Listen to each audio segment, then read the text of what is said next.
Guys എല്ലാവർക്കും Cyril ബ്ലോഗിലേക്ക് സ്വാഗതം. ഇന്ന് ഞാനിവിടെ ഇങ്ക്സ്കേപ്പിൽ എങ്ങനെ ഒരു പടം വരയ്ക്കാമെന്നാണ് പടം വരച്ചത് സേവ് ചെയ്യുന്ന രീതിയാട്ടോ കാണിച്ചു തരാൻ പോകുന്നത്. അപ്പോൾ എല്ലാവർക്കും വീഡിയോയിലേക്ക് സ്വാഗതം. അപ്പോൾ ഗായ്സ് നമുക്ക് തുടങ്ങാം.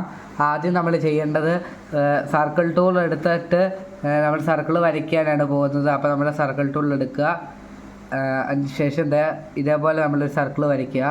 അതിനുശേഷം നമുക്ക് ഇതിന് കളർ ചേഞ്ച് വരുത്തണമെങ്കിൽ താഴെ കളർ ചേഞ്ച് വരുത്താനുള്ള ഓപ്ഷൻ ഉണ്ട്. നമുക്ക് ഇഷ്ടമുള്ള കളർ കൊടുക്കാം. ഞാനിപ്പോൾ ഒരു ബ്ലൂ ആണ് കൊടുക്കുന്നത്. ശേഷം നമ്മൾ അത് സേവ് ചെയ്യാനായിട്ട് പോവുകയാണ്. അപ്പോൾ നമ്മൾ ആദ്യം ചെയ്യേണ്ടത് ഫയലിൽ സേവ് ആസ് കൊടുക്കുക. നമുക്ക് എവിടെയാണോ അത് സേവ് ചെയ്യേണ്ടത് അവിടെ നമ്മൾ എടുക്കുന്നത്. അപ്പോൾ എനിക്ക് ചെയ്യേണ്ടത് ഡെസ്ക്ടോപ്പിലാണ്. ഞാൻ ഡെസ്ക്ടോപ്പിൽ 90 എന്നൊരു ഫോൾഡറിൽ ചെയ്തിട്ടുണ്ട്. അപ്പോൾ നമുക്ക് ഇഷ്ടമുള്ളൊരു പേര് കൊടുക്കാം. ഞാനിവിടെ കാറ് എന്നാണ് കൊടുക്കുന്നത്. അപ്പം ശേഷം നമ്മൾ സേവ് അടിക്കുക. സാധനം സേവ് ആയിട്ടുണ്ട്. ഇത്രയേ ഉള്ളൂ ഇങ്ക്സ്കേപ്പിൽ വരയ്ക്കാൻ. വളരെ എളുപ്പമാണ്. അപ്പോൾ എല്ലാവരും ട്രൈ ചെയ്ത് നോക്കുക. Thank you. അപ്പോൾ ഗായ്സ് എല്ലാവരും ഇഷ്ടപ്പെട്ട ലൈക്ക് ചെയ്യുക, ഷെയർ ചെയ്യുക, സബ്സ്ക്രൈബ് ചെയ്യുക.